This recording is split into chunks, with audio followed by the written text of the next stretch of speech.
देश और दुनिया की हर खबर से जुड़े रहने के लिए सब्सक्राइब करें हमारा चैनल और दबाएं ये बेल आइकॉन ताकि हर लेटेस्ट अपडेट आप तक पहुंच सके सबसे पहले।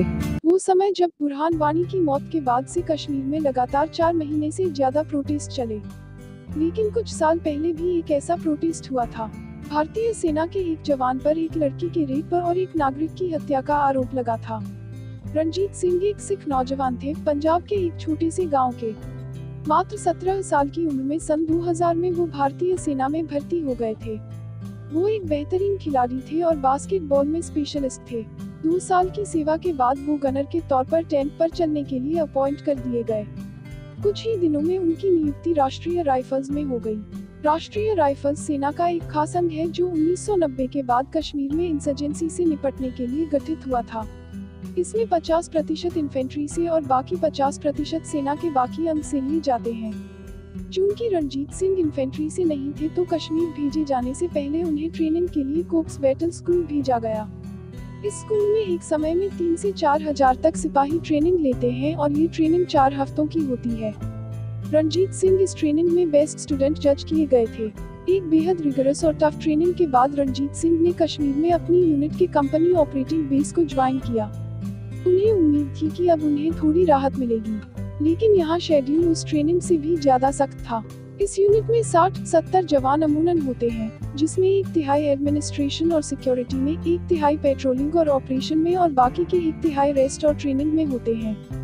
किसी बड़े ऑपरेशन या इमरजेंसी के दौरान सभी सिपाही फील्ड में होते हैं और उस समय बिना किसी रेस्ट के 24 से 72 घंटे तक की ड्यूटी होती है। औसतन एक सिपाही को सिर्फ 5 से 6 घंटे सोने के मिलते हैं, वो भी कभी कभी किस्तों में। ऐसे माहौल में करीब 6 महीने तक रणजीत सिंह ने काम किया और छोटे बड़े ऑपरेशंस में हिस्सा लिया, जिसमें 7 टेररिस्ट मारे गए। ऐसी यूनिट का एक खास काम लोकल लोगों से मिलकर इंटेलिजेंस इकट्ठा करना भी होता है। रणजीत सिंह को भी ये जिम्मेदारी सौंपी गई कि वो लोगों से संपर्क बनाकर सूचनाएं इकट्ठी करें। सामान्यतः सैनिक मेडिकल टीम के साथ गांव जाते हैं, अपने संपर्क सूत्रों से मिलते हैं और सूचनाएं इकट्ठी करते हैं। रणजीत सिंह ने भी मेडिकल टीम और सद्भावना प्रोजेक्ट की टीमों के साथ गांव-गांव जाना शुरू किया और लोगों से संपर्क बनाने शुरू किए। रणजीत जी ने अपने कई सोर्स डेवलप किए, जिनकी सूचना के आधार पर सेना ने कई सक्सेसफुल ऑपरेशंस को अंजाम दिया। और ऐसे में एक दिन रणजीत की मुलाकात एक सोर्स की छोटी बहन से हुई। लव एट फर्स्ट साइट दोनों तरफ से। पहली मुलाकात जैसे शर्माते सकुचाते हुई थी, लेकिन जल्द ही दोनों मिलने के बहाने खोजने लगे। एक आकर्षक सिख नौजवान, एक सुंदर कश्मीरी लड़की, जैसे आसमान से उतरी जोड़ी हो, परियों की कहानियों के जैसे। एक तरफ सेना का डिसिप्लिन था, दूसरी तरफ अलग अलग धर्म संस्कृति थी। समाज के पहरे थे और पार्श्व में चलता युद्ध था, लेकिन दिल की पुकार कौन ठुकरा सका है। दोनों एक दूसरे के गहरे प्यार में थे। मुलाकातें पब्लिक व्यू में ही संभव होती थी और बहुत कम ही हो पाती थी। लड़की कॉलेज जाती थी, इसलिए दोनों का आपसी प्यार मोबाइल के सहारे परवान चढ़ रहा था। घंटों फोन पर दोनों बातें करते और इन बातों के लिए रणजीत को अक्सर अपनी 5 घंटे की नींद भी खोनी पड़ती थी। लेकिन इश्क में पगलाए रणजीत को इसकी परवाह नहीं थी। इस बार रणजीत जब छुट्टियों से वापस आया तो अपनी महबूबा के लिए अंगूठी भी लाया था। एक मेडिकल कैंप में उसने वो अंगूठी अपनी प्रेयसी को दी। रणजीत सिंह का 2 साल का टेन्योर पूरा हो रहा था, लेकिन रणजीत ने वॉलंटियरली अपना टेन्योर 6 महीने और बढ़वा लिया। लेकिन जल्द ही ये 6 महीने भी पूरे होने लगे। रणजीत सिंह की दूसरी पोस्टिंग आ गई। उसे कश्मीर छोड़कर जाना था। उसने अपनी महबूबा को मिलने के लिए बुलाया। एक दिन बाद ही उसे नई पोस्टिंग पर जाना था, इसलिए यूनिट में आज उसे कोई ड्यूटी नहीं दी गई थी, ताकि वो अपनी पैकिंग कर सके। वो कैंप छोड़कर बाहर नहीं जा सकता था। रणजीत ने देखा कि एक पेट्रोलिंग टीम पैदल निकल रही थी। वो बिना किसी अधिकारी को बताए उस टीम के सबसे पीछे लगकर कैंप से निकल गया। जब गांव पास आया तो वो अपनी टीम से अलग हो गया और एक उजाड़ मकान के पास पहुंचा। रणजीत सेना की पोशाक में था, अपने सभी हथियारों के साथ। इसी मकान में उसने अपनी प्रेयसी को बुलाया था। रणजीत जानता था वो कितना बड़ा रिस्क ले रहा है, लेकिन प्यार के आगे फिर कौन सोचता है। मुलाकात मुख्तसर सी थी। रणजीत ने अपनी प्रेयसी से वादा किया कि वो जल्द ही वापस आएगा और शादी करके उसे अपने गांव ले जाएगा। दोनों ने साथ रहने की कस्में खाई और फिर मिलने का वादा करके उस घर से निकले। लेकिन जैसे ही वो घर से बाहर आए, उन्होंने देखा एक भीड़ बाहर खड़ी थी, क्रोध में भरी भीड़। लोगों ने रणजीत को घेर लिया और उसे धक्का देने लगे, मारने पर उतारू हो गए। वो चिल्ला रहे थे कि रंजीत ने उस लड़की के साथ बलात्कार किया है। रंजीत ने उस भीड़ को समझाने की कोशिश की। उस लड़की ने भी भीड़ से कहा, लेकिन वहाँ सुनने वाला कोई न था। भीड़ गुस्से से पागल हो रही थी और रंजीत की जान लेने पर उतारू थी। रंजीत ने अपनी गन हाथ में लेकर उन्हें चेतावनी दी। इस चेतावनी को सुनते ही एक आदमी ने हाथ में कुल्हाड़ी लिए उस पर हमला किया और कोई चारा न देखकर रंजीत ने फायर किया। गोली सीधी उस आदमी को लगी और वो वहीं गिरकर ढेर हो गया।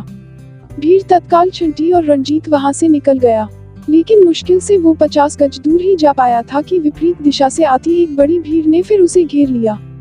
रंजीत सड़क के बीच में सैकड़ों लोगों की भीड़ के बीच अकेला खड़ा था।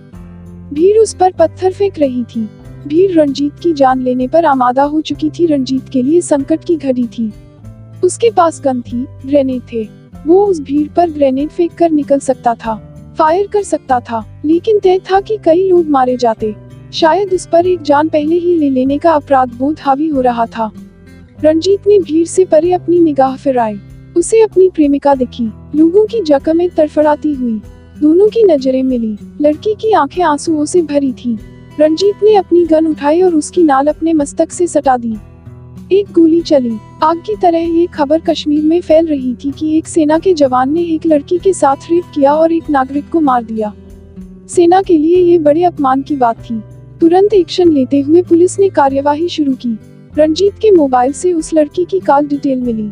पुलिस ने उस लड़की से पूछताछ शुरू की। लड़की ने सारी कहानी कह सुनाई।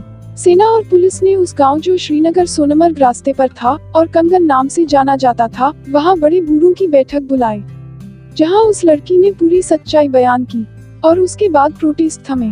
सरकार ने मृत व्यक्ति के परिवार को मुआवजा दिया।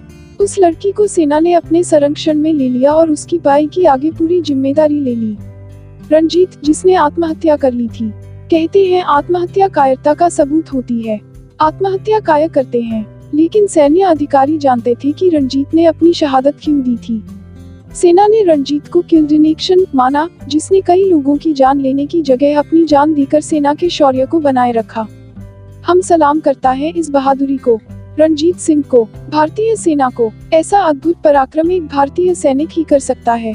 एक ऐसी प्रेम कहानी जो दफन होकर रह गई। हम आभार प्रकट करते हैं लेफ्टिनेंट जनरल एच.एस. पनाग जी का, जिन्होंने ये कहानी लिखी। और पनाग साहब वही थे जिन्होंने कोप्स बैटल स्कूल में रंजीत सिंह को बेस्ट स्टूडेंट का अवार्ड दिया था। रंजीत सिंह का नाम हमेशा अमर रहेगा। नाज है हमें रंजीत पर और गर्व है भारतीय सेना पर। जय हिंद। हमारे साथ बने रहने के लिए हम अपने सभी व्यूअर्स और सब्सक्राइबर्स का तहे दिल से धन्यवाद करते हैं, क्योंकि आप हैं तो हम हैं।